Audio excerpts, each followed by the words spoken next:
I'm Octavio García-Valladares, and I am going to present the word Solar Thermal Dryer Plant for Agricultural Products.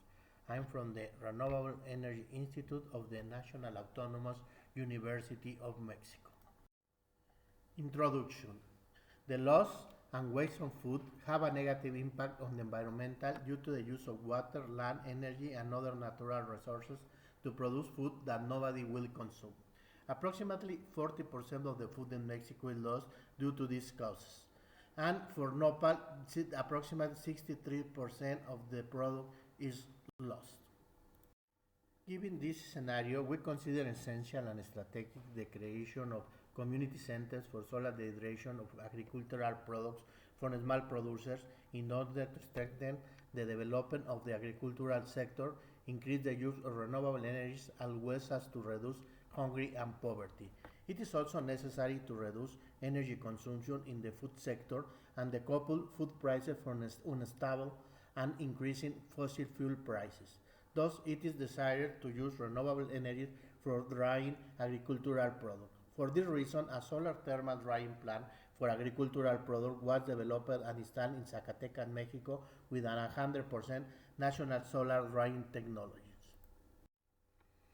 This is the representation of the drying plant and some of the sensors installed. We have a flat plate solar water heaters, solar air heaters, the drying chamber, connection tubes, and also some sensors in order to measure temperature, mass flow rates of water and air, relative humidities, pyranometers in order to measure solar irradiation, anemometers, etc. This is a photography of the solar thermal drying plant that we installed in Zacatecas, Mexico. For this work, we dry nopal in two tests, one on May, a hot month, and one on September, a rainy month. In this table, we can see the meteorological data during this test. This is a representation of the indirect air heating system that is integrated by the field of flat plate solar collectors, a liquid-to-liquid heat exchanger, the thermal storage tank with 6,150 liters, the water-air fine and tube heat exchanger, the centrifugal fan, and the auxiliary equipment. The field of flat plate solar collectors for water heaters consists of 40 flat plate solar collectors, 92.4 square meters, 4 rows in parallel. Each one consisted of 2 arrays of 5 collectors in parallel connected in series, 10 collectors per row. In this figure, we can see the monitoring of the solar water heating system. The blue line represents the average temperature of the thermotank. The first day, it begins at 30 degrees centigrade and finishes at 70 degrees centigrade. And the second day, it finishes at 91 degrees centigrade. We can also see the ambient temperature and the solar irradiance in both days. For the evaluation of the solar water heater system, we can see in this figure the energy accumulated in the thermotank on May and September in both days, and also the instantaneous thermal efficiency of the field of flat plate solar collectors for the two tests developed. In this table, it is observed the evaluation of the solar water heating system with an average thermal efficiency of the solar collector array between 48 and 56%, and the average solar water heater system efficiency including thermal losses in pipelines, heat exchanger, and thermotank between 29 and 50%. For the evaluation of the solar direct heating system, we have 48 air heaters distributed in an arrangement of 3 collectors in series by 16 in parallel. In this figure, we can see the instantaneous thermal efficiency for both tests and also the temperature of the solar collector array and also the solar irradiance for both days.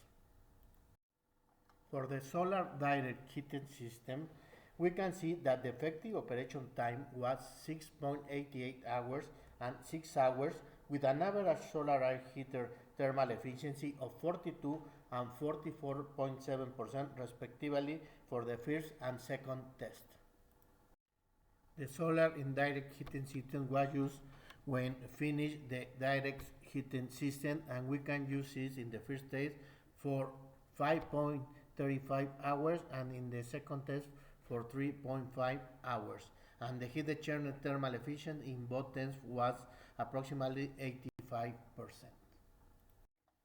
After the use of both solar technologies for drying nopal, we can also use a Ilp gas burner in order to finish the drying of our product. For both tests, we use approximately 2 hours the Ilp gas burner with an average efficiency of this system close to 80%. In this table, we can see the two tests which operate as follows. First, the solar direct heating system, after that, the solar indirect heating system, and finally, the Ilp gas burner, the conventional mode. In the first test, the water remover in the first stage was 150 kilograms. In the second stage, 24.5 kilograms, and in the third stage, only 4.1 kilograms. The parameters of drying processes are shown in this table. In the first test, the effective drying time was 14.3 hours and 11.7 hours for the second test, with a solar fraction in both cases of approximately 78% and a global drying efficiency of approximately 21%. For test 2, the drying kinetics of nopal in different places of the drying chamber is shown in this figure. The direct mode was used for 6 hours, the indirect mode 3.5 hours, and the conventional mode 2 hours. As expected, the nopal nearby the inlet of the hot air finished first the drying in approximately 5 or 6 hours, and the nopal close to the exit of the chamber used 11 hours. The cost and return on investment analysis is shown in this table. Considering one batch production, for the direct mode, the solar fraction contributed was 46% with $33.3 savings. And for the indirect mode, the solar fraction contributed was 32% with savings of $23 per batch.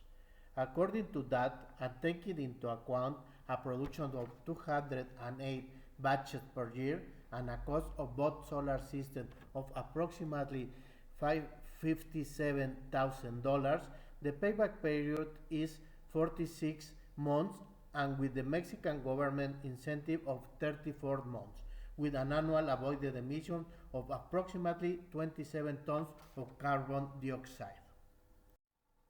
In this slide, we can see the photographies of the fresh and drying nopal, the way it is cut and put into the drying chamber, and finally the dried nopal and its flour.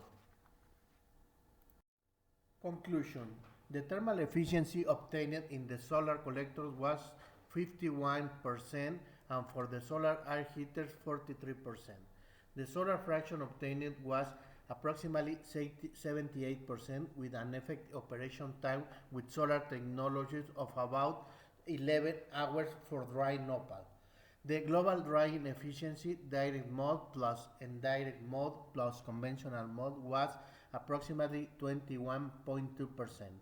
The payback periods of both solar technologies, taking into account the Mexican government incentive, was approximately 2.8 years and 3.8 years without this incentive.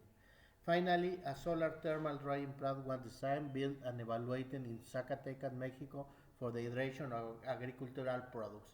According to the results obtained, different kinds of products can be dried on this plant, resulting in substantial fuel savings and environmental benefits.